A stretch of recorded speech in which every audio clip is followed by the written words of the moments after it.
You're posting consistently, you're engaging with your audience, but they just won't buy. I'm Liz, and this is part 3 of social media funneling for artists. Part 3 is the bottom of the funnel. This is where you convert. This is the magic phase where you've brought someone on their whole journey with you, and now they become a customer. If you've ever heard that you need a call to action, this is it.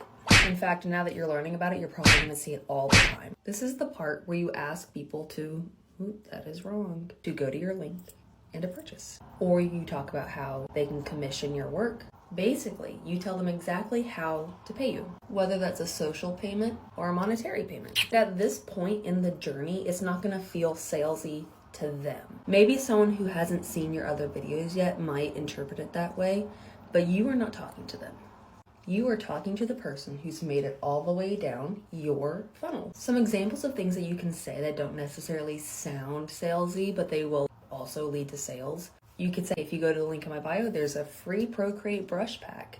And then maybe that's also in a store where you do sell other products like print, maybe some stickers. Because if they want that Procreate brush pack, they clearly already like what you do and how you do it. And then if they see stickers and prints drawn with those same brushes, they might be a little enticed. In case you were wondering, I am actually getting ready for work every single day when I do this. You know what? Your customers might be ready to buy from you before you're ready to sell to them. Sometimes customers have a vision for you that you just don't have yet. And that's why part 2 of the funnel is really important, to gather that information. Because that's when you can ask, like, what do you want to see? What would you be interested in? And you can be candid and say, like, I don't know what you want. Tell me. Other calls to action, if you aren't ready to feel like you're selling, is to just say, follow me.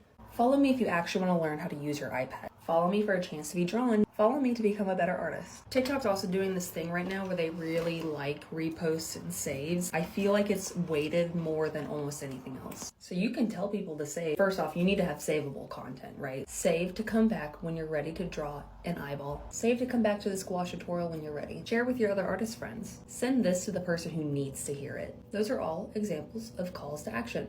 And the good thing about those is that they can be so short. Literally, they can just be at the end. Oh my God, I've done so much. They can just be at the end of any video, even.